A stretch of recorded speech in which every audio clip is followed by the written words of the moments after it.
Today I'll teach you how to export repeater control to Excel in ASP.NET.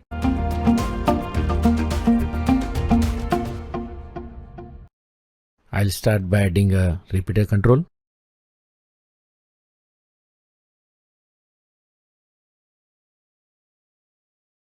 Now I will explain you some basic information that this particular repeater control will display data in HTML table format, and hence I am making use of a HTML table element inside the header template.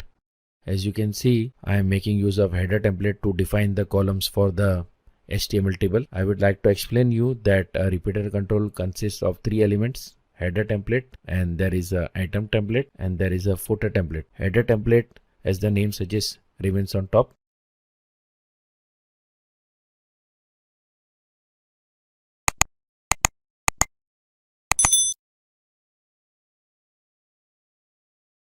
In between comes the item template, which is actually the data which comes from database. And at the end comes the footer template, which, as the name suggests, remains at the bottom. So that's the reason I am putting the table and tag in the footer template.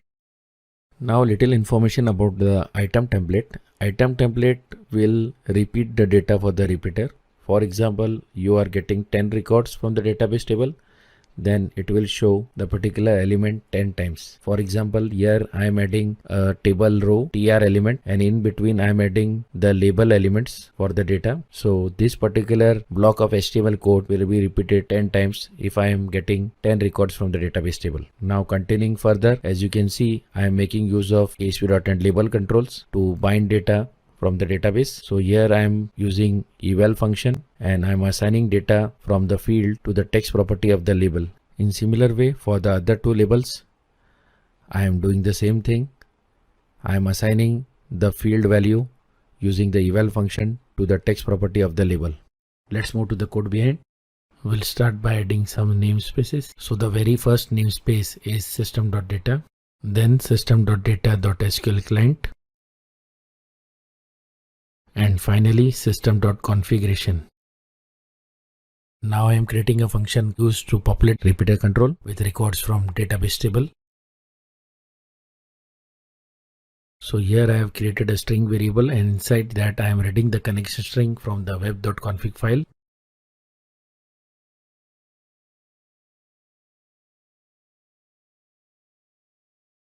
I have created an object of SQL connection class, and I have passed the connection string variable to it in the constructor. Next I am creating an object of SQL command class, and I am passing the SQL query and the SQL connection in the constructor.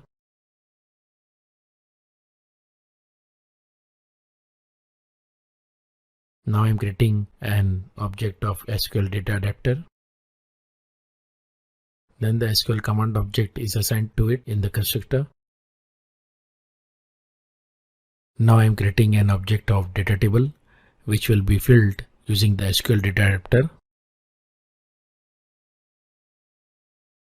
Once the data table is populated with data, it is assigned to the data source property of the repeater, and finally the data bind function is called. Now inside the page load event handler, I am writing the if notice postback condition, and I'll be calling the bind repeater function. Let's move to the ASPX page. Now I'm adding a button which will be used to export the repeater to Excel. Now I'm adding an event handler to the button. Now let's move to the code behind, where we will be writing the code to export the repeater to Excel. So here I am adding a namespace system.io.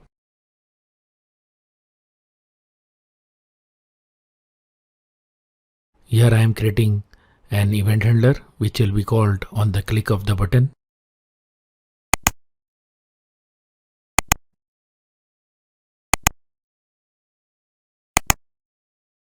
Now I am creating an object of string writer class. Now I am creating an object of HTML text writer class. Both of these classes will be used to render the repeater to HTML.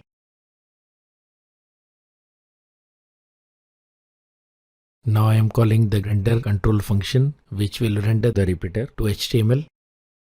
So here as you can see, I have started by clearing the response and then setting the buffer as true. Then I have set the charset property of the response as blank. Next I am setting the content type property of the response class. It is used to notify the browser about the file type. For example, in current case, it is an Excel file. Now let's say you click on the open button, then it will automatically open the file in Excel application in case it is installed on the computer. Now I'm adding a content disposition header. This particular header will notify the browser that attachment is being downloaded, and it will also specify the name of the file.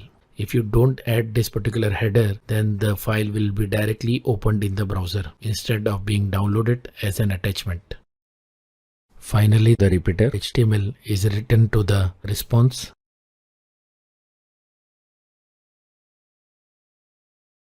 And response.flush function is called and the response is ended. So with this we complete our programming part, and now it's time to run our project and see it in action. As you can see, the repeater is populated. Now I'll click on the export button.